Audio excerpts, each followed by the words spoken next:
was a war between the gods. There are two sets of gods. There are the Aesir, who are the terrible war gods,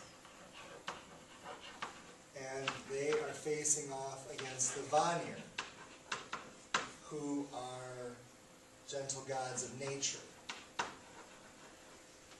Guess who wins? So the Aesir win, and they dictate peace, and they exchange hostages, as we've already talked about. But when they made peace, all the gods stood around in a circle, and each one of Odin held up a cup, spat in the cup, handed it to the next person, spat in the cup, and went all around the circle. All of the gods spat in the cup. It got back to Odin. I know what you're thinking. He drank it. No, he did not drink it. It's not that gross. Instead, he took that god spit, which is a word I love, and he made it into the first poet. He took his magic and he took that spittle and he made it into a guy named Kvasir. And the thing about Kvasir is it's supposed to be kind of like onomatopoeic, like Kvasir, you know, that's the thing in the back of the throat. It's kind of gross. So, Kvasir, he is the object of much envy because of his wisdom and because of his poetry. Poetry is so important to them.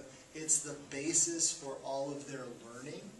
If you think about it in an oral culture, the learning has to take place with songs passed down. So poetry and song are the same thing. And Kvasir is the first great poet. The thing is, they're so envious of him that he is murdered. He is murdered by these two serial killer dwarf brothers, whose parents thought it would be cute to name them in a rhyming fashion. Fiolar and Gilar, they are small, evil dwarfs. And they kill Kvasir, and they make his blood into a honey wine. Honey wine, like you mix it with honey, you let it ferment, and it becomes mead, which is a really thick, sweet, beer-like substance. But this is made out of the first poet's blood, so it's called the mead of poetry.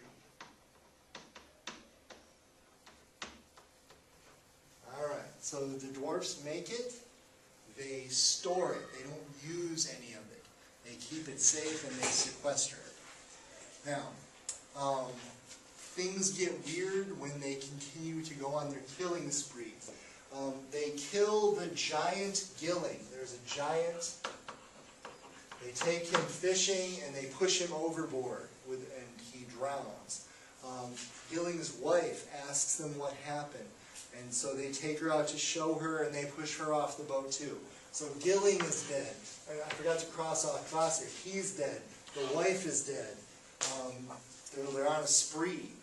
At that point, the giant Suttung, the son of Gilling and his wife, Suttung captures the two brothers.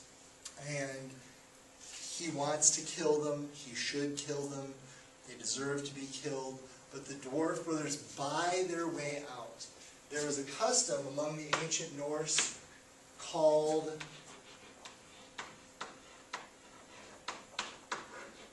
Vergild. I know it looks like weregild, like werewolf, and it's got the same root. Ver means mystery or death. And so Vergild is death gold.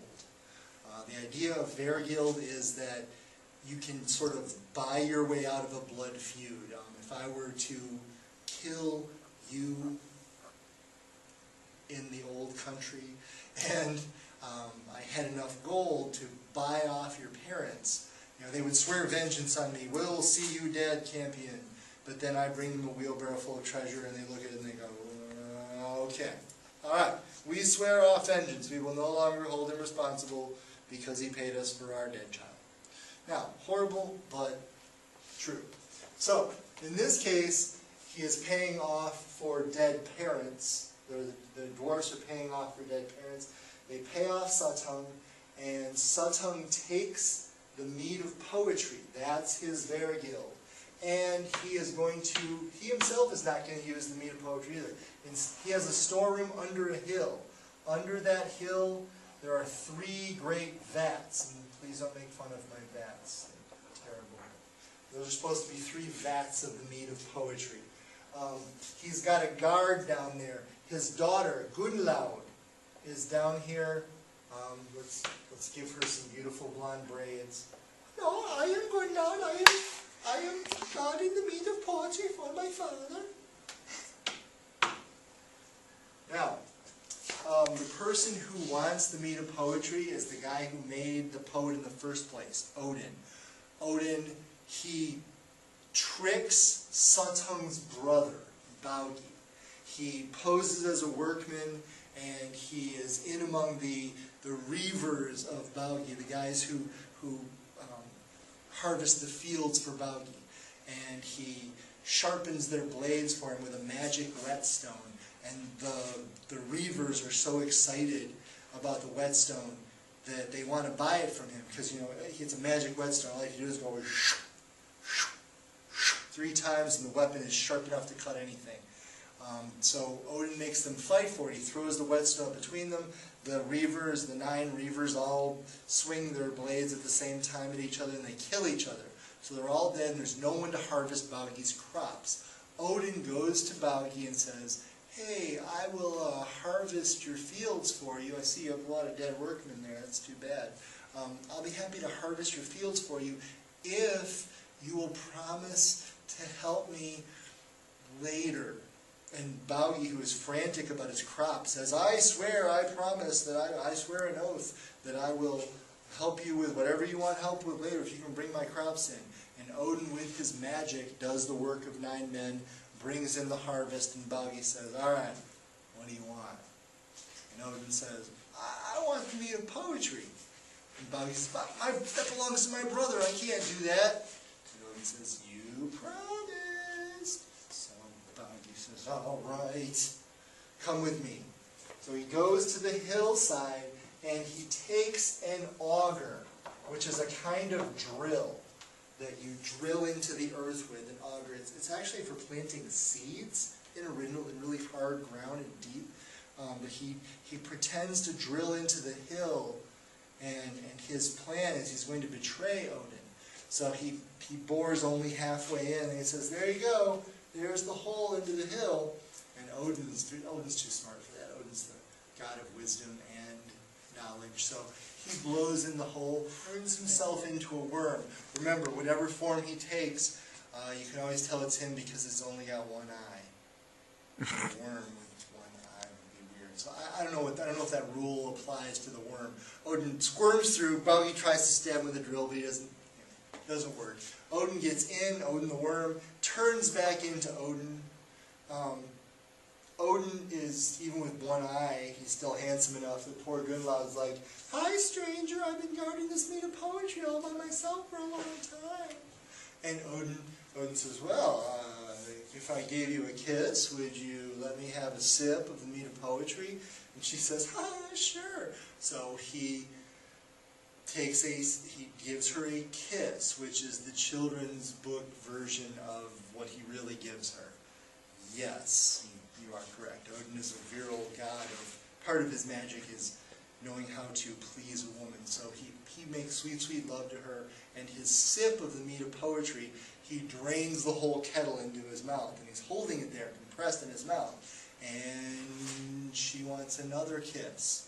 So he gives her another kiss with the mead of poetry in his mouth. And he drains the second kettle, he's got that in there too. And he gives her a third kiss, because like I said, magic. Odin kisses her a third time, takes the third sip. He's got all the mead of poetry compressed in his mouth. And he has, of course, made love to her 3 times with the mead of poetry in his mouth, which is going to have ramifications later. Then he goes to the doorway and he turns himself into an eagle and flies for Asgard as quickly as he can. Now, Satung chases him. Satung can also transform into an eagle. And In some of the stories, the giants can't do magic. In some stories, it's much harder. This is like, you want to be an eagle? Be an eagle. So he chases after Odin in eagle form, and just as Odin is, just before he gets to the walls of Asgard, Suttung runs into him and kind of jostles him, and some of the meat of poetry spills down onto Midgard, rains down onto Midgard. Not a lot in any one place, so that's kind of difficult for people because a few drops of the meat of poetry make you a bad poet. Isn't that unfortunate? A bad poet. In order to be a great poet, you have to have a big, long drink of the meat of poetry. So, Odin flies over the wall, and he spews the meat of poetry down into these waiting kettles. Here it kind of looks like the eagle's having an accident and dripping down on here, but here's the meat of poetry flooding down into the kettles so that it can be handed out by Odin's son. And if you notice this, Odin and Gunnlaug are going to have a son named Bragi. He is going to be the god of poetry because he was engendered with the meat of poetry in Odin's mouth. So, here is Bragi teaching the skalds to sing, teaching the songs and the lessons to the great singers. And we assume giving each of those who are worthy a big old drink of the mead of poetry. Not just a little sip. But the story explains where great poets come from, but it also explains why there are so many crappy half-rate poets in the world because of the sprinkle of the mead of poetry going down onto the Midgard. And that's the end of this chapter, Kvasir's Blood. Thank you.